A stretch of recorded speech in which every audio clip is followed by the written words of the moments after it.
So welcome to the show. I appreciate it. Thank you.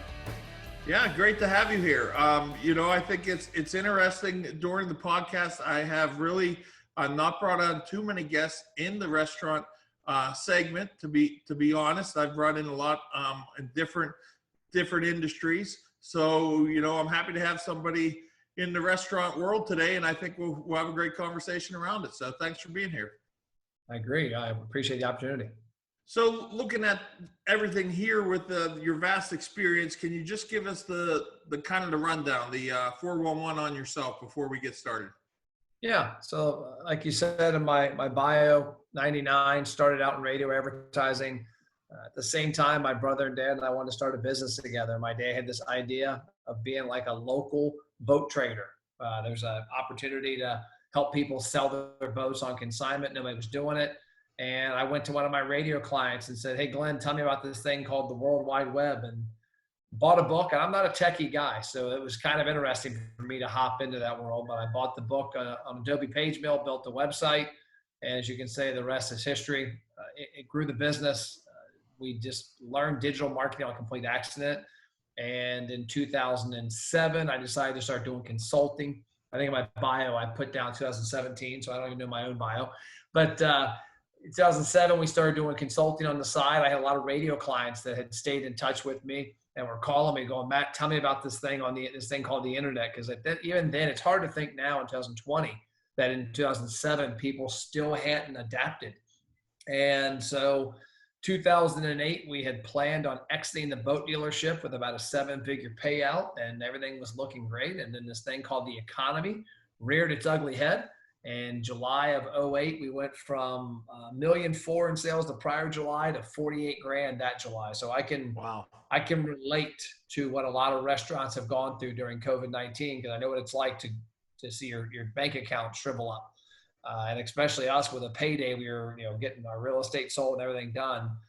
And that kind of forced me to launch my marketing firm even quicker. So we took off from that 2008, focused on a lot of businesses, and mainly focused on Facebook. It was kind of funny back then, walking into friends of mine's businesses that trusted me because I had known them since 99, and they knew I knew marketing because we had grown our dealership so large and they had seen me in all the publications.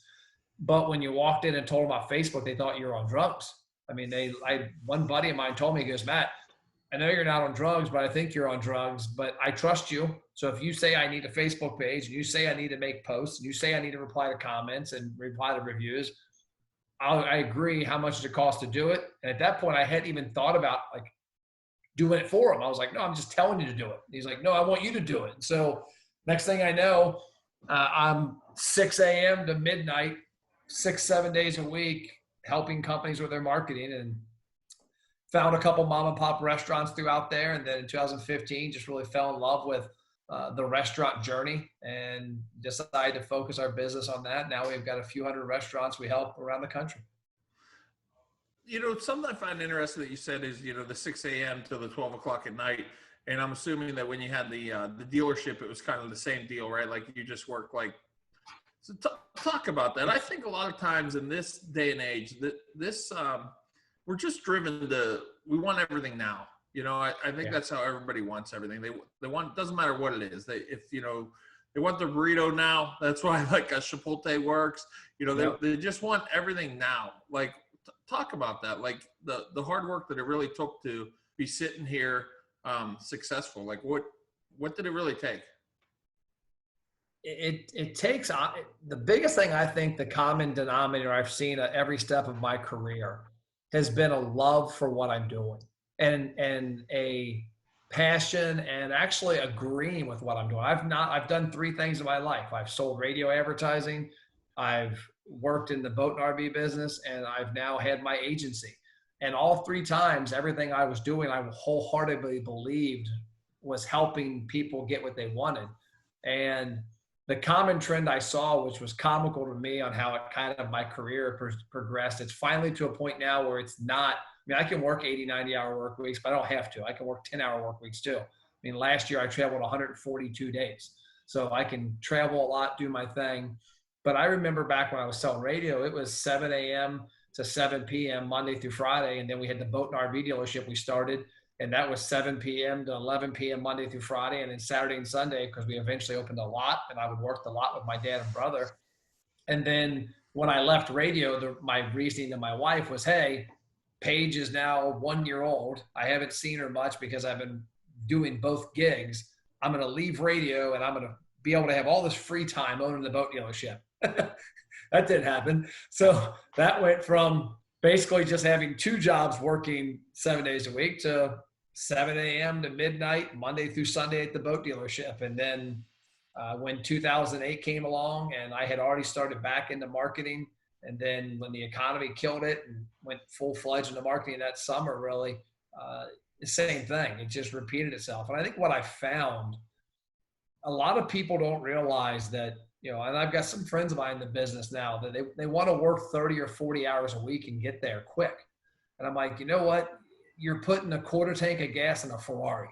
If you're the Ferrari, you've got to be willing to fill the tank up and run hard. And it's going to suck because, like Gary Vee always says, you got to eat crap. I don't know if it's a PG podcast, so I'll leave his words there, but sometimes you got to do what you don't want to do, and you got to do what others won't, because most people won't do it. Like what you and I, Nick, like what you've done. I know the restaurant business. I would never be in the restaurant business, like actually operating a restaurant, because I know it's just not my jam.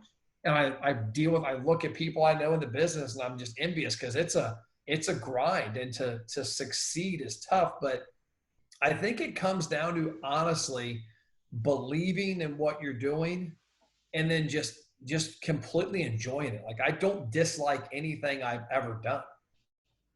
So it's loving the process. And that's Gary Vee talks about that too, right? You got to love the process. People ask him like how he has done all these different things, and it's he just says he loves the process.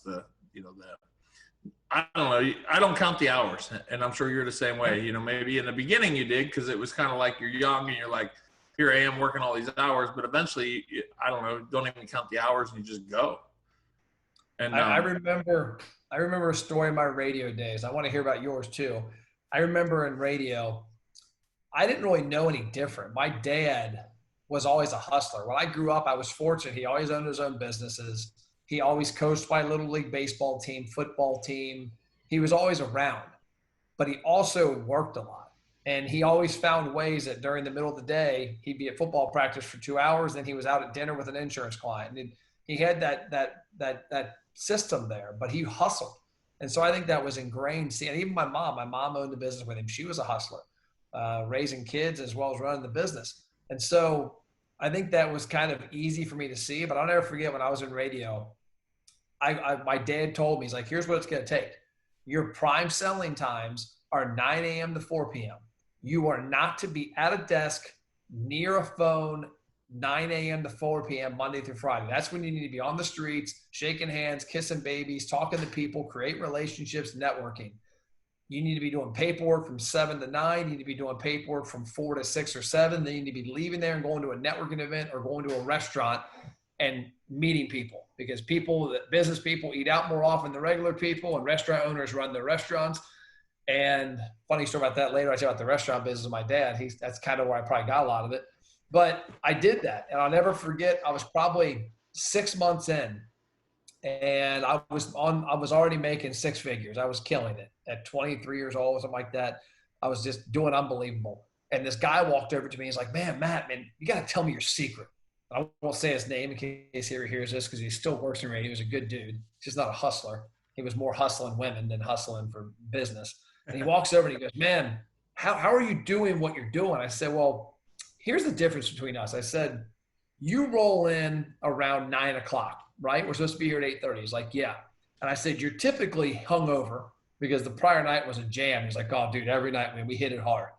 And I'm like, "Yeah." And I said, "So that takes you what, 10:30? You finally get your bearings. You're not fuzzy." He's like, "Yeah, that's about right." I said, "By that time, you're at lunch." "Yeah." I said, "After lunch, you hit the streets for 2 hours. You come back at 3. You're on the phone, because I hear it, talking to your boys, planning what club you're hitting that night.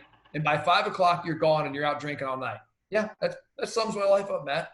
I said, "That's why you're making 40 grand. "What do you mean?" I said, "Well, I'm going to make 150 this year." And I said, "The reason is at 7 a.m., I'm at my desk doing paperwork, planning my entire day, making a list of everybody I've got to call when I drive and the places I'm stopping by. 9 o'clock, I'm on the road. 4 o'clock, I'm back in here. I do paperwork till 7 o'clock. And then 7 to midnight, I either work at the dealership or I work on what I'm doing the next day. That's why I'm kicking your ass. And you just couldn't fathom it. And it was like, dude, you're putting in 2 hours of work a day of what we're actually supposed to be doing. I'm putting in 7, 8, 9 a day. I said, that's why. And it was funny because it took him probably a year after that. He finally approached me. He started doing it. He got done with it. I said, I told a lot of my friends, one thing that's probably been the biggest element to my success is I've been married coming up on 21 years. I guess 2 weeks from now, 2 or 3 weeks. I got to look that up. Being married 21 years, been with my wife for 25 years. And the fact that when I was in my early 20s, she said, hey, go do your thing. She's a stay-at-home mom since we had Paige, our daughter, who's 18 right now. She said, go do your thing. I know you're going to hustle. It's going to take 3 or 4 years and you're going to build up a business. I'm here to stand by the side. I'll watch and I'll support you how you can. I didn't have somebody calling me, telling me to get home. I didn't have that stress. I didn't have to worry about going out chasing women or going to bars. I knew I had. Can I interrupt you for? Let me interrupt you for 1 second. Can you talk about how important that is? Because I think, like, I don't know, that it's very rare, right? Like I would say it is, because I could say the same thing. You know, we're I think next week we'll be 20 years. Yeah. You know, so and same thing. She said the same exact thing for me. I'm stay-at-home mom. Go do your thing. You know, and understood it. And I think I'm sure your wife went through the same thing, going to birthday parties, people wondering if she really had a husband, right? Like stuff like that. Did you go through? Yep. Yeah. And I mean, there's been many events. I look at the pictures. I'm like, where was I? She's like, I don't even. Yeah. And, you know, there's very, very few regrets I have of stuff that I missed because it was all for the greater purpose, you know? And I think, I don't know. I just think that, can you talk about like how important it is to have that rock in your life? Like, I think, you know, somebody that actually supports you, you know, your significant other, I think it's a big deal. It's huge because I saw the complete opposite of my brother. My brother ended up getting divorced after 14 years and he was miserable. It was every day at 5 o'clock when we had the boat dealership. You know, we would have days, let's say we closed at 6 o'clock. At 5 o'clock, she's calling him. And where you at? What time you leaving? When you be home? His relationship was a lot different. She didn't support the vision. She wasn't on board. They fought all the time. They hated each other for probably a good 7 years of that 14 years. And eventually realized they had to get divorced or the kids were going to go downhill. But she didn't support it at all. She didn't support the business. She didn't support his vision. She didn't support him. She didn't believe in him that he could get done what he was saying he was done. And it was crazy because I remember hearing phone calls at like 6:01, like, why aren't you out of the business yet? And he's like, we have to close the business. Like he had to explain this. And this was all the time. And on the other side, my wife was a soldier. I mean, there was times I probably should have been around more. But the one thing she knew that I don't drink. I was never at bars. I don't smoke. I don't do drugs. The only addiction I have is fitness and fast cars. And so she knew I was either working or working out. And it was easy because it made it to where I didn't have that pressure. And I also knew she believed in me. She knew that like right now she has no clue. She's in the other room in my home office. She has no clue what's in any of our bank accounts. She has never had any involvement in that. She trusts that I'll make sure what needs to be there is going to be there. And there's been times, as you know, where there's probably not enough there and you spend it on something else and you're like, I thought I had $100,000 coming in this month and I had 50 come in. But it's huge because if you don't have that support, I almost equate it to a football team that Tom Brady is amazing when he was with the Patriots, but he had Bill Belichick's support to walk on the field and call the game. And Tom and Brady and Belichick had Tom Brady's support and, hey, I'm going to surround you with a bunch of nobody wide receivers that nobody's ever heard of, and they're going to help you win, and they did. And so I think that's a huge element. That's one that a lot of people do struggle with. You know, they have a dream or desire to do their own business or to be an entrepreneur, and then they get into it and they realize that they haven't sold their vision to their other half. You know, or that no matter, they can't sell their vision to the other half, you know, that they just don't get it. And I think it's one of those things that doesn't get talked about enough, you know, and I think it's really important. It really is that that everybody's on board. And, my wife and I always say, we just stay in our own lanes. We know what the other one does well, and we let them do their thing, and it's worked. And I think I'm glad you shared that. I think it's an important thing to talk about for sure. So restaurants, let's get into it here, because like I said, I don't get this chance to talk about it. And here's the thing that's been on my mind this week. We personally, I always try myself on building fast. We have opened 5 stores in about 6.5 years. We had another store lined up that would have opened probably about April 15th. And as everybody knows, COVID hit March 15th for us here, pretty strong for the nation. So just last week, I had to make the decision to go ahead and just kill the deal altogether. We had pretty darn close, had everything done except for the liquor license, and I was able to still go back, had to turn over some hand money, lost some funds, but I was able to, say, what, I really don't want to open a restaurant in the middle of COVID, because we've had a store that had to get shut down because we had COVID there. We had to get everybody tested, and that whole process. We got a lot of people being tested at other stores, so it just was so nerve-wracking, unpredictable, and that leads me to the next thing. I'm finding hope in the fact that maybe I didn't open this restaurant, but after this is over, I think it's going to be a boom for restaurants. There's going to be a lot that don't survive. So this is going to be the 1987 for the stock market. This is going to be the 2008, 2010 for the housing market once it bounces back and people, millionaires were made off of buying a lot of real estate, and different industries have had their moments of boom or bust. So I'm thinking that I really believe it's going to be a 2-year run, or maybe even longer. And then after that, my thought right now is we're getting our management team as strong as possible. We're getting our structures and our procedures as strong as possible. And when this is over, we're just gonna bang out this thing as fast as possible and open as many stores as we can. So what's your take on my thought process there? I'm kind of curious. Yeah, I agree completely. I think there's been 4 things I think, and I tell my team about this, and I tell clients about this. I'm like, number one, the biggest struggle I've seen in the restaurant business the past 5 to 6 years is finding capable, high quality managers, because too many restaurants are open. And so when you get too many restaurants open, it's harder to get a great manager. So all of a sudden people like Matt Plapps of the world, who shouldn't be managing restaurants, start managing restaurants. And that leads to the wrong people on your team. It's been harder to get employees. The employment market up until COVID was crazy. Like I had friends of mine in the business that would tell me, like, Matt, I can't discipline an employee, because the minute I say something to them, they're like, they got 30 places they can walk out here and get a job at. So I think those 2 things are going to help with the restaurant business, and that there's going to be a bigger field. You're going to have the jokers who shouldn't have been managing restaurants, like back in the day when the home builders went out of business. And even when people like me were managing boat business, I should have been managing 44 employees at a boat dealership. Well, guess what? I was kicked out of it in 2008. And the strong survive, the weak don't. So I think you're going to have a lot better talent pool for the restaurants that survive. I think a lot of restaurants were in business, and still are right now, that shouldn't be. I drive by restaurants every day that I know really well, and I'm like, this is what you need to get you back to doing what you should be doing. You shouldn't be running a restaurant. You shouldn't own a restaurant. There's a lot of problems, but the economy's been so good, and there's so many people eating out up until March 15th, March 16th is when it hit right down here, was that you couldn't fail. Like, my office is in over the Rhine in Cincinnati, and there's a lot of cool, trendy places there, the hipster places that do all the cool, fancy food. And you could be a bad one of those the last 3 years and print money. Well, now that's gone. So I think that's going to be an equalizer, that there's, now there's going to be as many people wanting to eat out the next 2 to 3 years.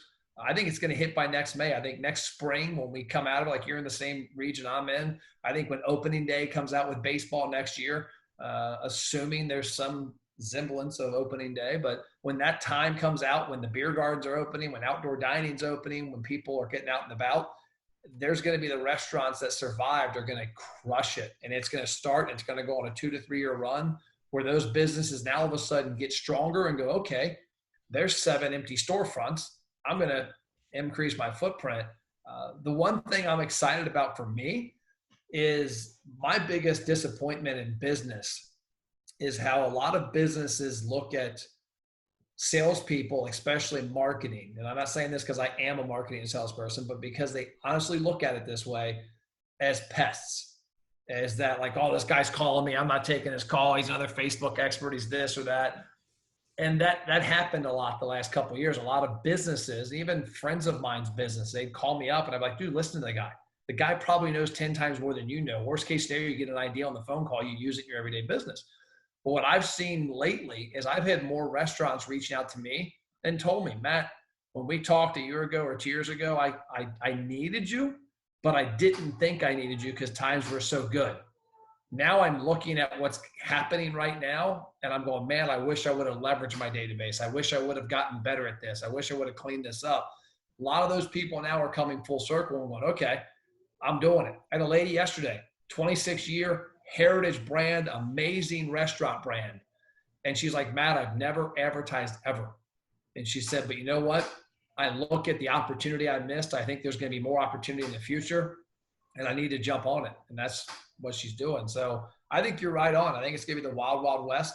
I was around when the home builders all went bust. And then when it came back to norm, it went crazy. The car dealers, when they had, remember cash for clunkers, you know, every car brand was going out of business and cash for clunkers came around. I remember those days. I think this is going to be huge. I'd say 2021, the last half, and all of 2022 is going to be bonkers in the restaurant business. And how important is the advertising right now during COVID? Well, I think it's the most important thing possible. Now I'll say this. If you have the ability to serve the people you invite in, you know, like my gym, I'm a part owner in a gym as well. So I also know the COVID experience from that. Our gym was shut down for 3 months. Wow. Like people couldn't come in and it cracked me up. Cause like, hold on, we want people to be healthy. We have an 11,000 square foot area. We can easily work out here healthy, but we shut down. Well, our gym, the first month we were open back up, had limits. Our trainers weren't real sure on the concept. The state said we had to do certain things. And so we didn't market a lot. We marketed to our existing members and we said, hey, we're going to have, we scaled our classes back 30% time slots. We scaled the size of them back 50% and we took it slow. Now we're at a point coming into August where we're okay. We got our bearings. We know what we can do, but don't invite people to your house if the doors are, if you can't see them anywhere. And so from a restaurant standpoint, marketing's huge important if you can service those clients. But even, you know, find places you can service them. And third-party delivery, you know, there's a bad name for that, I think, in the business because I think people don't use it correctly or understand how to use it. I agree. You know, carry out. I mean, I had a client the other day who's got 6 pizza stores in Washington, and he's like, Matt, we were 85% dine-in this time in May of last year. 5% online ordering and 10% people stopping by, picking up and leaving. They didn't have third party and their online ordering was non-existent. He said in May, we were up 18% from May of last year and not a single person sat in any of our 6 restaurants. And he's like, I was blown away. Why'd that happen? Marketing. He marketed the heck out of what he could easily service. He's like, you know what? I know third party is going to cost me more. I found unique ways to drive traffic. I don't do delivery. I found unique ways to drive traffic to my site and had lower rates to push that third-party delivery that we never had before. And so I think marketing, you've got to find what your plays are going to be. But the biggest thing I think businesses fail in, even myself, I judge myself every day by how many people I ask to do business with me. I have a reminder I get sent to myself every day through Messenger. It says, Matt, how many people did you ask to do business with you today? And some days I'm like, crap, I forgot. Well, restaurants are no different. If you're a restaurant, it's okay. You've got Facebook, you've got Instagram, you've got stories, you've got YouTube, you've got LinkedIn. LinkedIn's a gold mine for restaurants, by the way. They don't use it. I agree. But you've got all these places that you can ask people and you got to know how to ask them. Like, don't every day say, here's my menu, here's how much it costs, come by. I mean, put a picture of my son eating buffalo wings with sauce all over his face. He had sauce on his nose recently, by the way. It was kind of funny, all over his nose. Get a picture like that, put them on Facebook and say, who else's kid gets more on their face and shirt than their stomach? People see it and go, oh my gosh, wings sound good tonight. And so I think advertising is just ultra important. You got to remind people you exist. I know for us during COVID, we decided to double down. We thought that this was the time to really just double down on the marketing, really, kind of separate ourselves. It's been like a rough ride, I guess. We did really fairly well, like in the middle of it. And then when they started opening restaurants back up, the dine-in, and then they shut dine-in down, and our county's given all kind of restrictions. It's been weird, I guess, is the best way. But, how much do you buy into the mindset? Like for yourself, or what you do, getting real quick to radio, it'll buy into this. My radio experience was short. It was 6 months. It was in between. I was a pizza guy, delivering pizzas, running pizza shops. So I would get a lot of pressure at 26, 27 years old to go and get that quote unquote real job. That's what I kept hearing, because I was a restaurant guy. So I went to radio. I convinced them that I could sell, because I was selling pizzas to school boards and stuff like that, and selling school lunches. But I could not take the cold calling. It just, for me, yeah, I couldn't do it. So, the no I would get from the cold calling, if I had to go to a place that sold mattresses and go in and try and find the owner and tell him why radio would work for him, it didn't work. So like, I'm sure you're in sales. I'm sure you get a ton of no's. How do you motivate yourself to keep going? It's a great question. And it's a great observation, because cold calling is brutal, and hearing no is brutal. I saw a stat the other day. I wish I would have saved it. It was a meme and some kind of motivational thing. It talked about the number of times from a time you're a kid till you're an adult, you hear no. And the amount of times you hear yes or positivity. It was talking about positive reinforcement for your employees and your team. But, mindset is huge, because, when you talk about cold calling, quick story. I remember there was a business I was calling on. It was a home improvement company. And I would call and ask for the guy, and I'd stop by and ask for the guy. After about 2 months, a buddy of mine goes, I've never heard of that guy there. I know the business. So he calls his contact. He had a relationship there. And they're like, oh, that's the fake person we give salespeople that we know if they ask for that person, they're trying to sell us something. And my buddy knows the business for a while, and he could be candid. He goes, let me ask you a question. He said, do you typically turn away opportunities to increase your business? What do you mean? He goes, well, you look at Matt as a sales guy. I know who Matt is. He's an amazing marketer. So this guy was making an effort to come talk to you and hear about what you're doing with your business, and you chose to ignore the opportunity to have a conversation with somebody. And the guy was like, oh, never thought of it that way. And so it's tough, because there's a lot of no's, because especially radio salespeople, advertising salespeople, any salespeople. I would hate to be a life insurance salesperson, because everybody, they have this perception of you. And so from a mindset standpoint, I look at a no as closer to getting to a yes. I had this, I went through a training, a guy named Tom Hopkins. I don't know if you ever heard of him or not. It was back in the Zig Ziglar days in the 90s and 2000s. They had the cassette audio tapes. And Tom said, I want you to figure out the value of a no. And you work backwards. That, hey, you need to close 10 deals a month. In order to close 10 deals a month, you got to meet with 20. In order to meet with 20, you got to have 40 solid conversations. In order to have 40 solid conversations, you got to have 100 people tell you to get the hell off their porch or get out of their office, whatever. And he's like, that means 60 people helped you get those 40 great conversations. And at the end of the day, 90 people, if you need 100 people, whittle it down to 10 closed deals, that's 90 people told you no. What are those 10 deals worth? Okay, each deal's worth 10 grand, $100,000 divided by 90 people, it's worth this much money. So I had posters all over my office and radio. I'll never forget them. They said, every no is worth $25. And his whole mantra was smile. When someone tells you no, they're not telling you no forever.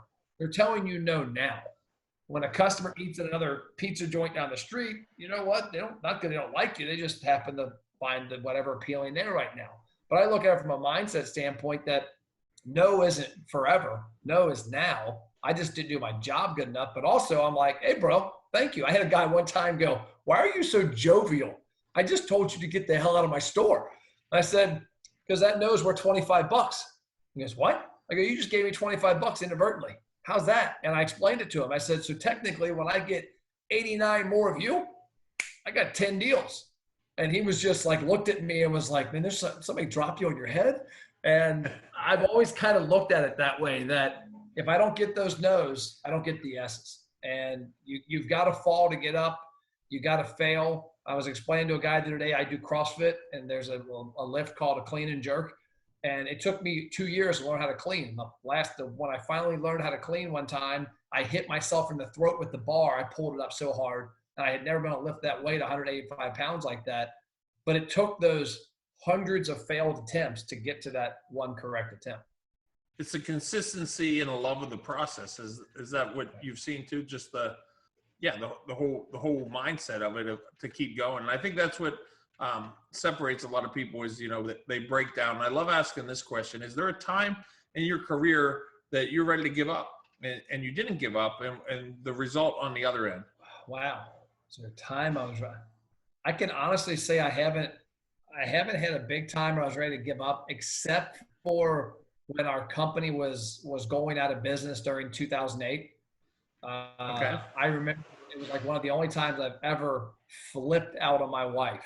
Like she didn't know what was going on. And that's the thing I'll tell people. One thing I've been trying to get better at is having a network of people I can get that out, have conversations about what's happening bad right now or what's happening good. But I didn't talk to anybody. And so we're pulled up to a stoplight on Apple Blossom Drive or Old Street. And she said something and I just lost my shit, man. I lost my mind. And it was because I had all this pressure. I knew our business was going out of business. I knew we had $6 million in lines of credit. I didn't know what was next. And part of you wants to give up. It's like, I'm just done. I'm going to go sell ice cream at a place on the beach. I'm going to be done. I don't want car payments. I don't want houses. I don't want this. And then you realize, okay, you look in the mirror and you see the kids in the back seat. And you realize, okay, we gotta figure this out. You're better than this. And I think that's where it comes down to believing in yourself and knowing that failure. There's a guy named Bruce Williams I used to listen to on 55 KRC back in the day. And this stuck with me because he used to say in all his shows, it was an entrepreneur show, and he used to say, remember, until you've had a business that's 100% completely failed and went bankrupt, you're not gonna find success. You've had to have failed. If you don't fail, you never get there. And so I think that was a big thing for me, was like looking at I wasn't gonna let it fail. That I knew that that instance might have beat the crap out of me. Like a lot of restaurant owners right now are going out of business. You know what? Maybe this restaurant business isn't what you should have been doing, but you have to fail in order to win the next time. And from that experience, that's where your current business was born, right? Like, so after that died pretty much and failed, and the economy had a big part to do with that, you pushed on rather than go get another job or just selling ice cream. You decided, hey, I'm going to open up another business. Here I go. And, I'm sure you didn't grow to what its current volume right now, but like in the first year or two, can you talk about the first year or two of starting your current business? No, it wasn't. It didn't honestly take me. I ran hard from 2008 till probably 2014. I mean, I ran hard for 6 years. Yeah. Because number one, I joked I was building a plane while it was in the air. I know a lot more, just like you know a lot more at certain things in your life than another business owner. I know a lot more in marketing than another person. You know a lot more about making pizza than me. I made DiGiorno the other night. You probably make a pizza in your house, and I'd be jealous of it. And I realized I had a skill set and a knowledge that people didn't. And honestly, one of the biggest things I saw was I looked at why I failed. And I said, well, number one, Matt Plapp for 6 years managed the accounting for a $15 a year boat dealership. What the hell was I doing managing accounting? Why didn't I hire a controller? I was managing people, and I'm a jerk half the time, so I'm hard to manage that way. I was hiring myself, little Richard Matts, that were basically exactly what I was like, and that blew up in my face. And so I just structured my company and said, okay, what am I good at? I was good at getting people to come to our boat dealership because I knew how to get their attention via marketing. And I knew how to get their information from marketing. And I knew how to activate them. And so I just started looking at small businesses and said, what's the opportunity? Well, where is it at? And I was passionate about it. And I think once you become confident in something to a level that you know you're the best, then you hear and no or failure doesn't matter. But it also takes time, like you mentioned, like those long days. If you Billy Jean, my coach out of California, says, Matt, be the quickest to fail. If you're going to start a new ad campaign, you're going to spend $10,000 in the next 2 months on it. Act like you're going to spend enough in 3 hours, $2,000 to see if it's going to fail.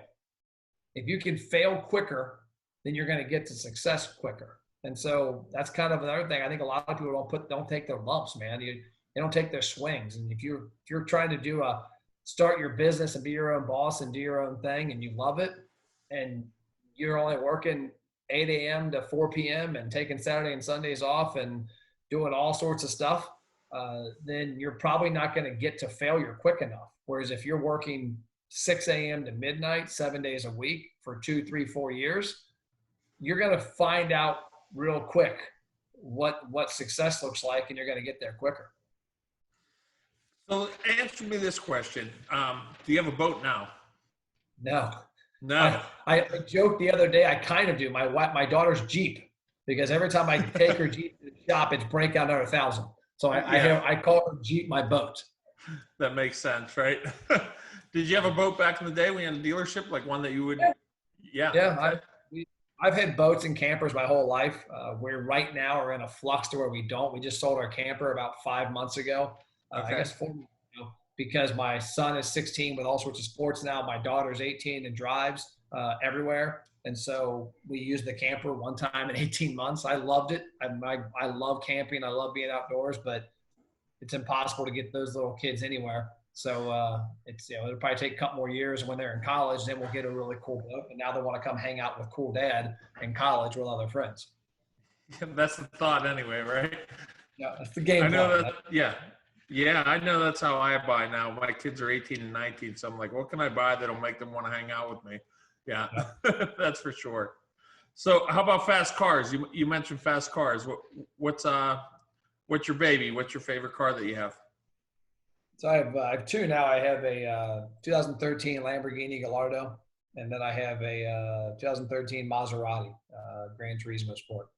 Have you had both of them for a while? I've had the Maserati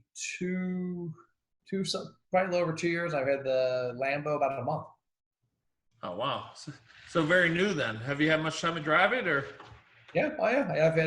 I've had this. The Lambo is my 34th car. I've got a car problem. I've traditionally not kept cars long. I've had years where I had, like before I had the Maserati, I had 3 cars in 9 months. I would drive it. I'd see something cooler, but like, oh, I like that better. And that's also been something you mentioned, mindset. Like my accountant thinks I'm an idiot. He's like, dude, whatever you do, don't buy another car. And I'm like, you look at me having this Maserati or Lambo as an ego trip, which it probably is, because I'm not shy about that. I got short man syndrome, I say. But at the same time, it helps me keep my mind right. Like if I got to drive 20 minutes from my house to downtown Cincinnati, and that right there gets me in the right frame of mind that I know I'm the best, I know I'm good at what I'm doing, it makes me believe in myself, then that's what it takes. Yeah, the reason I ask is that I had a car guy on a few shows ago, and I didn't ask the question. I kicked myself afterwards. He mentioned how much he loved his cars. And I think you're right. It's you work so hard, you got to do what makes you feel good too. There's a certain point where, who cares about the thought behind it or the perception or anything like that. Like, I don't know. I still believe in the American dream that, anybody can go out and have whatever they want as they put their mind to it. And we talked a lot about in this show the hours it takes to be successful. And, there was a lot of sacrifice that went into it. So yeah, I think that's the way I look at things, The mind part is right too. And this goes back to the Maserati. I have a playlist on my phone on Spotify called Daily Routine. And I consistently save songs in there to me that have the right message, whether it's hustle or grind or self-belief. And it was kind of wild. And you ever read the book Think and Grow Rich by Napoleon Hill? Favorite book. I've read it like 12 times. So, I've got probably 4 copies behind me. I love it. So I love his whole philosophy of saying what you believe, like, the whole concept of it. Well, I believe that too. So I have a playlist. I call my car playlist, and it's cars I want to own, and it's rock and roll, it's hip hop, it's all sorts of stuff. And the only common trend is it talks about cars. Well, in my daily playlist, my daily routine one's more mindset. There's a song I've loved. I've had it's the only CD in my Maserati. It was the only CD in my BMW before that, the only CD before that in that BMW. And it was Joe Walsh. And it was about the song I would play once or twice a day all the time was Life's Been Good to Me So Far. And the concept for me was to remember so far.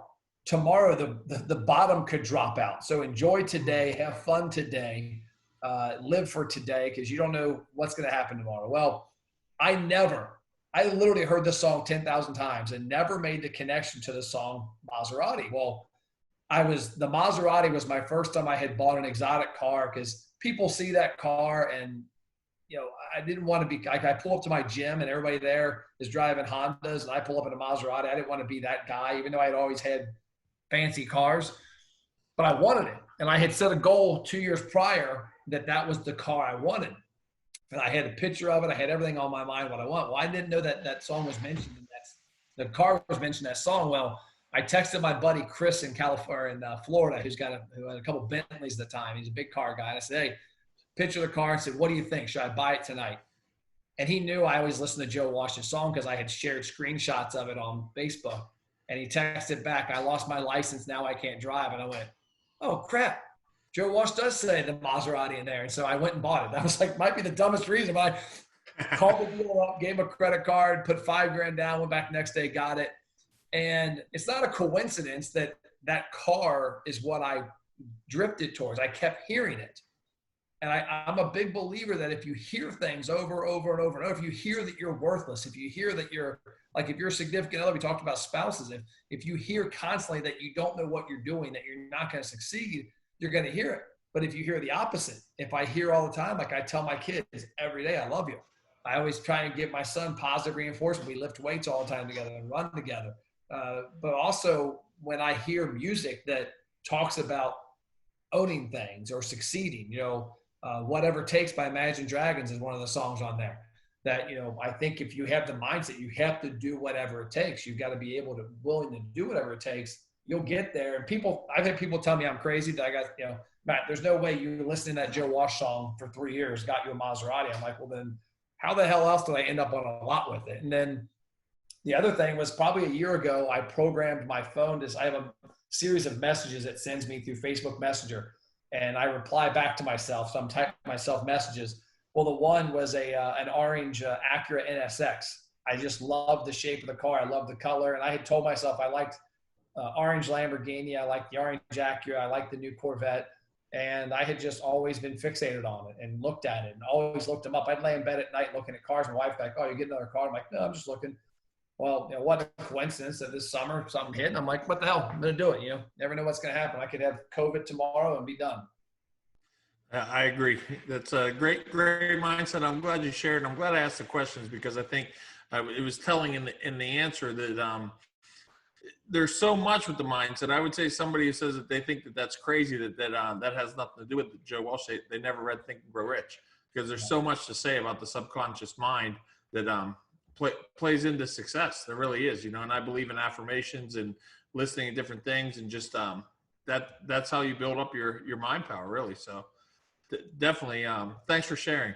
Matt, where can people find you? If they want to know more about you, where can they find you? Where can they get at you? If they're a restaurant and they need somebody to do their marketing, need that CPR right now during COVID, where can people find you? Yeah, so mattplapp.com is my website. My phone number, I'll give you that. I give that all the time. I'll talk to anybody. 859-743-2408. That is my actual cell number. If people tell me it's a fake one, like you're giving your number out, I'm like, I don't really care. Call me. And the one thing I'll say is I'm not a sales guy, like at heart. I mean, anybody that calls me up, I'll have a conversation. And yes, we do restaurant marketing. Yes, we help with a lot of cool stuff. But if you're not a good fit, I'll tell you. And if you're somebody that I think, hey, I got a buddy that can help you, or I got another company, like today, I talked to a website design company that does awesome stuff for restaurants. And if somebody approached me and said, what would you do? I'd say, I'd call this company. So mattplapp.com is my website. I'm active on YouTube, Instagram, and Facebook, all Matt Plapp, LinkedIn, Matt Plapp. I'm always up for conversations with people. I love telling stories. I love talking to people about marketing, about business, about success, about failure, about, living life and having fun. But, I'm always open for conversations, so reach out to me, and I'm an open book. Matt, thanks so much for sharing everything today. Now's the time we try to solve the equation to Matt Plapp's success. This is where I ask you 7 rapid fire questions to solve the equation. We're going to be looking for the keys to your success. Matt, are you ready? I'm scared, but I'm ready. Okay. Best seminar or teaching you've ever been to? Tom Hopkins Success Seminar in 1999, US Bank Arena. Thank you. Favorite item you've bought recently under $100? A pair of Nike Air Jordans. Name an idol or hero of yours that you met in person. Deion Sanders. Favorite book you like to give as a gift? I like Russell Brunson's .com Secrets. Something you do every morning before you brush your teeth. Unfortunately, check my phone. I was just gonna say, I read something that said that should be the last thing, because you never know what you do with, which way it could go when you answer your phone. But I think that's interesting. I try to get away from that, but sometimes that's the first thing I do myself. Your personal mantra or your favorite quote? Don't make business decisions based on money. Make them based on the right decision. Place you go to decompress and reset? I go to the weight room. Matt, thanks so much for being on the show. We really appreciate it. Gave a lot of great insights and inspiration to our listeners out there. Thank you so much. Welcome. Looking forward to getting up north and getting some amazing pizza soon. Yeah, anytime. You just let me know for sure. This has been the Business Equation Podcast. I'm Nick Bogacz. Give thanks, be humble, be grateful.